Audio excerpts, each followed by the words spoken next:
Selamat datang kembali di channel Area Anime yang akan membahas cerita kembalinya sang pewaris kultus iblis yang ingin membalaskan dendamnya. Cerita sebelumnya, Jashin terganggu akan keributan di luar kediamannya yang disebabkan oleh salah satu murid dari 8 tetua iblis. Sebelum memberinya pelajaran, Jashin berpendapat jika tetua sang pedang darah takkan memilihnya sebagai murid terbaiknya hanya karena dia melakukan hal ini. Namun Yanpo mengungkapkan dirinya hanya datang kemari demi rekan seperguruannya. Lalu Jashin menampakkan intimidasinya dengan ingin mendengar permintaan maaf Yanpo jika tetap ingin hidup. Yanpo tak mengerti kenapa dirinya harus meminta maaf. Siapa sangka Jashin ingin dia meminta maaf disebabkan telah berbicara lancang pada bawahannya. Luhan menyela karena dia tak masalah akan perkataan mereka, tapi Jashinlah yang keberatan. Tak hanya sekedar meminta maaf, tapi Jashin memintanya untuk berlutut. Karena merasa kebingungan, Yanpo kembali menanyakan apakah dia harus berlutut pada pengawal gendut di depannya. Ucapan tersebut membuat Jashin murka dan jika Yanpo mengabaikan peringatannya maka dia akan kehilangan kepalanya. Tapi Yanpo malah berteriak dengan mengatakan dirinya lebih baik mati dibandingkan kehilangan harga dirinya pada seorang pengawal rendahan. Jashin sangat mengetahui sifat Yanpo dan dia sudah menunggu kata-kata tersebut. Sebagai tuan muda yang baik, maka dia akan mengabulkan keinginannya. Seketika suasananya menjadi berubah dengan aura yang dikeluarkan oleh Jashin. Yanpo tak menduga jika tuan muda di depannya benar-benar tidak waras. Sekali lagi Jashin memintanya untuk berlutut jika tetap ingin hidup. Tapi Jashin juga merasa jika sang pedang darah pasti takkan senang mendengar muridnya memilih untuk mundur. Lalu Luhan sangat tersentuh mendengar ucapan tuan mudanya. Di mana Jashin bisa mengerti jika Yanpo datang untuk membalas dendam, tapi menghina pengawalnya adalah hal yang berbeda.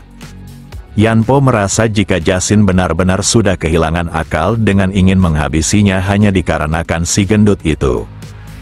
Jashin tertawa karena pengawalnya lebih jauh berharga dibanding seorang murid dari tetua iblis.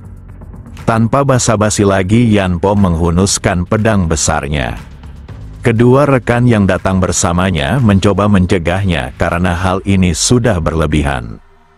Tapi keduanya telah menghunuskan pedang dan menyarungkannya kembali sama saja seorang pecundang.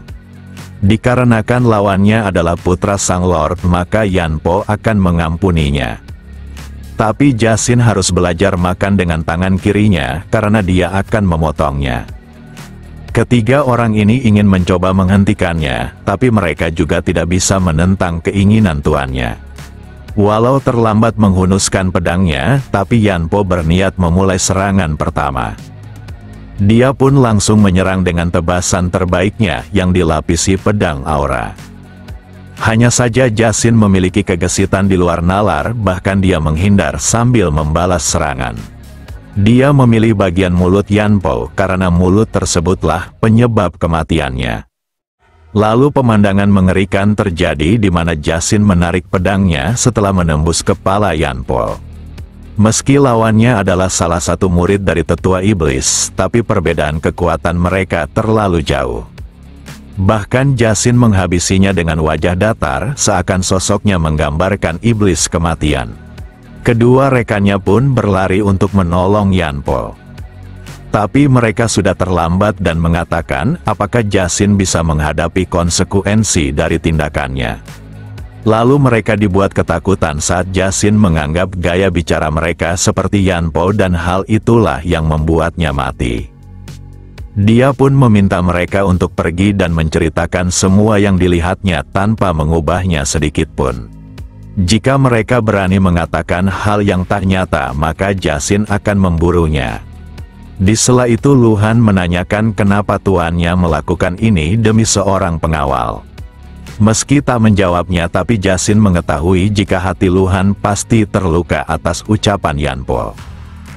Kemudian Jasin menegaskan jika dia tak melakukannya demi Luhan, melainkan memberi pelajaran kepada orang yang pantas mendapatkannya.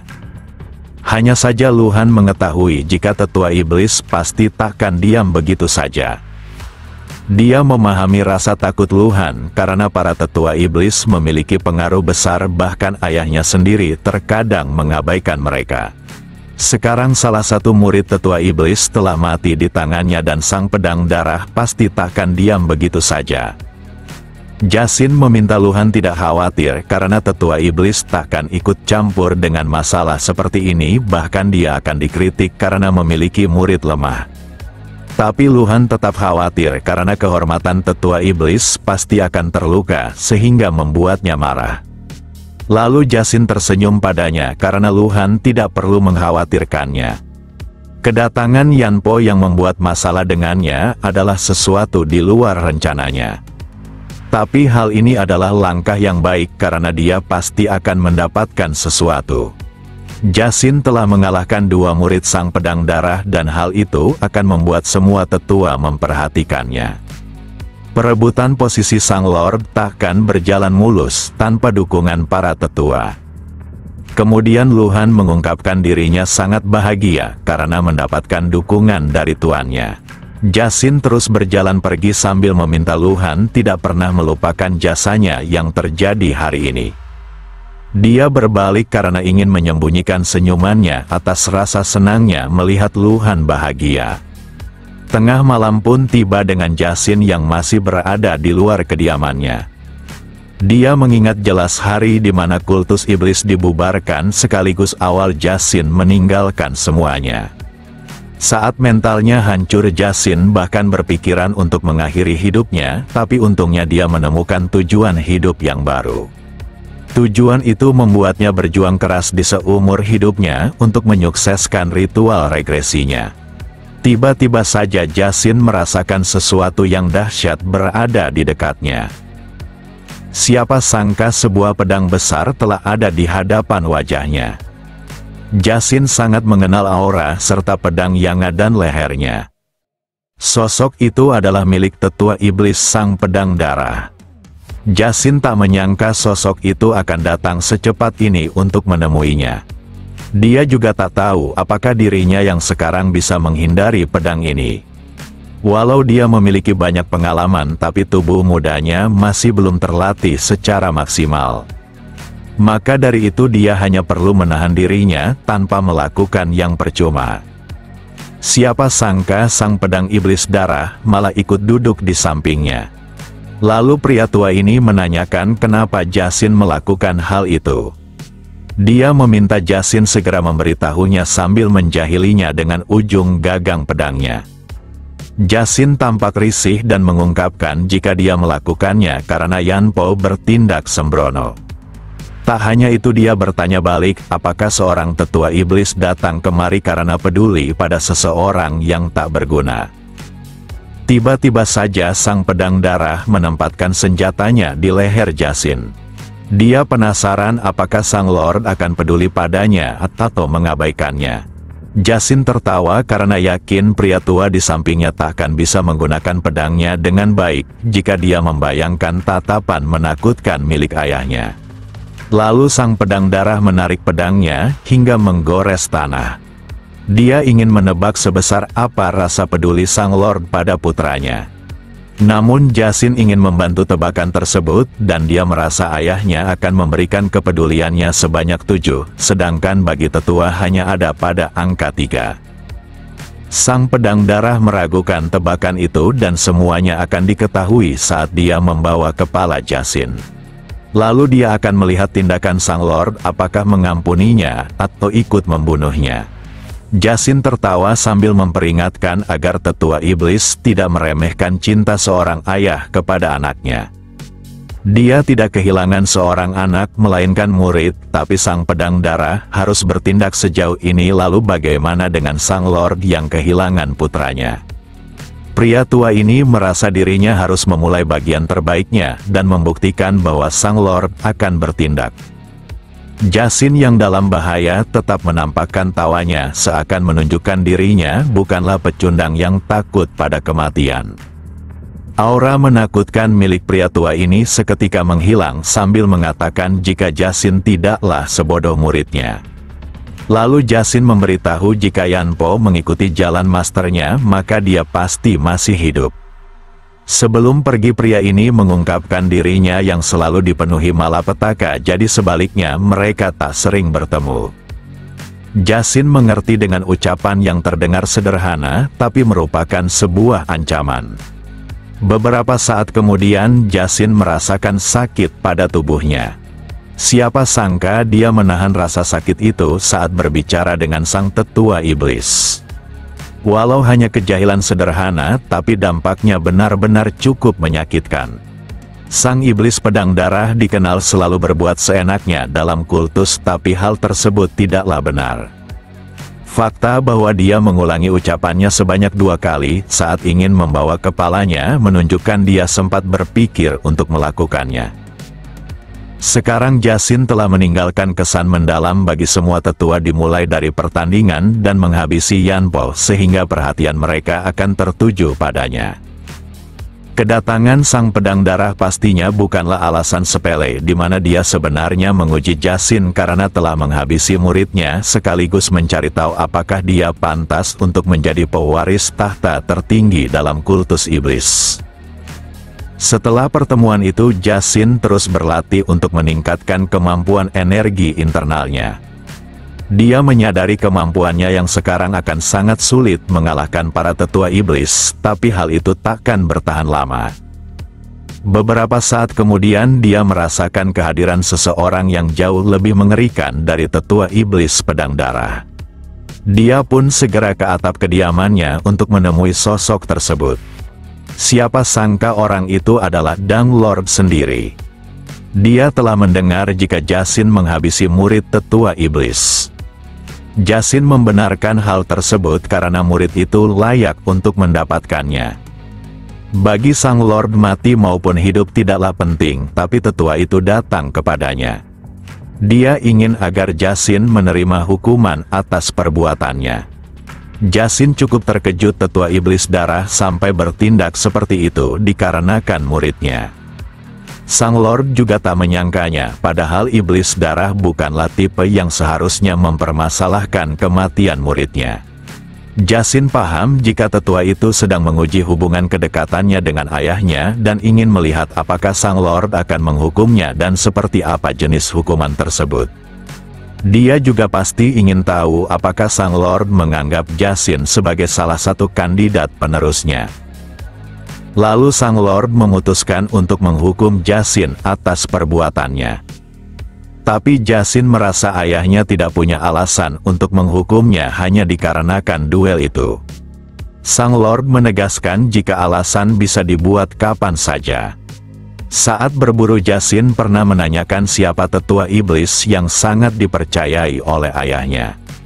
Maka dari itu dia akan menjawabnya sekarang juga. Lalu Jasin dikejutkan akan pernyataan ayahnya yang tidak mempercayai siapapun termasuk para tetua iblis sekalipun. Saat berburu semua orang mengetahui jika sang Lord berikutnya akan ditentukan oleh hierarki yang mengarah kepada siapa yang terkuat. Tapi sang Lord ingin mendengar pendapat pribadi Jasin secara langsung terkait kultus iblis ini. Lalu Jasin pun menjawab jika pada saat tertentu seisi kultus ini sudah keluar dari jalan iblis itu sendiri. Ayahnya cukup terkejut akan jawaban tersebut dan ingin mendengar alasannya. Maka dari itu dia menanyakan arti jalan iblis bagi Jasin. Menurut Jasin, jalan iblis adalah kepercayaan yang hanya dimiliki oleh kultus ini untuk mengalahkan kejahatan absolut. Untuk pertama kalinya ayahnya berekspresi seperti ini disebabkan jawaban itu di luar yang dipikirkannya. Jasin merasa faksi ortodoks bukanlah kebalikan dari kultus iblis secara langsung, melainkan kebalikan dari non-ortodoks. Maka dari itu kebalikan kultus iblis adalah kejahatan absolut itu sendiri. Pernyataan Jasin mengacu pada kejahatan absolut yang sangat kejam dan tidak akan bisa ditanggung oleh manusia di dunia ini. Keadilan serta kesadaran yang ada di faksi ortodoks mungkin saja mampu menghadapi kejahatan yang lebih kecil, tapi mereka takkan berdaya menghadapi kejahatan absolut. Selain itu, dasar dari faksi ortodoks adalah untuk memaafkan. Selama mereka masih menghargai orang lain, maka mereka takkan bisa menjadi tandingan dari kejahatan yang telah meninggalkan kemanusiaannya. Hanya keberadaan kultus iblislah yang bisa menyingkirkan kejahatan absolut tersebut. Ketika ada kejahatan besar yang bahkan tidak bisa dihadapi faksi ortodoks, maka kultus iblis akan melakukannya, sehingga faksi ortodoks tak punya pilihan selain tunduk pada kultus iblis itu sendiri. Saat itulah Jacin merasa jika kultus iblis telah benar-benar menyelesaikan jalan iblisnya. Jika tidak bisa menyelesaikan untuk menghadapi kejahatan absolut, maka kultus iblis takkan pernah melangkah lebih jauh sekaligus bertahan dari gempuran dunia yang bisa saja berubah. Jacin terus menatap Sang Lord karena yakin ayahnya tidak pernah memikirkan hal ini. Dia mendapatkan pemikiran seperti ini saat kultus dibubarkan dan Jacin mengembara di dataran tengah sepanjang hidupnya. Lalu ayahnya menanyakan apakah ada pemikiran arogan lagi. Jacin merasa hal itu lebih dari cukup dan kultus iblis harus hidup di jalan seperti itu. Sang Lord merasa mengetahui alasan tetua iblis memintanya untuk menghukum Jacin, di mana dia melihat sesuatu di dalam diri Jacin sekaligus ingin mengujinya sebagai Sang Lord dalam kultus. Jacin dengan penuh percaya diri menegaskan jika tetua iblis melihat potensi seorang penerus dari dalam dirinya. Sang Lord membenarkannya, tapi tetua itu bisa saja melihatnya sebagai tuan muda yang bisa mengacaukan kultus. Lalu Sang Lord meminta Jacin untuk mengikutinya. Beberapa saat kemudian mereka tiba di suatu tempat yang memiliki pintu di antara bukit. Jacin mengetahui tempat ini dikenal dengan nama Gua Surga, yang merupakan tempat di mana kandidat berpotensi kultus iblis diuji. Walau memasukinya mudah, tapi jika mereka tak bisa menyelesaikannya, maka mereka akan terjebak di dalam gua selamanya.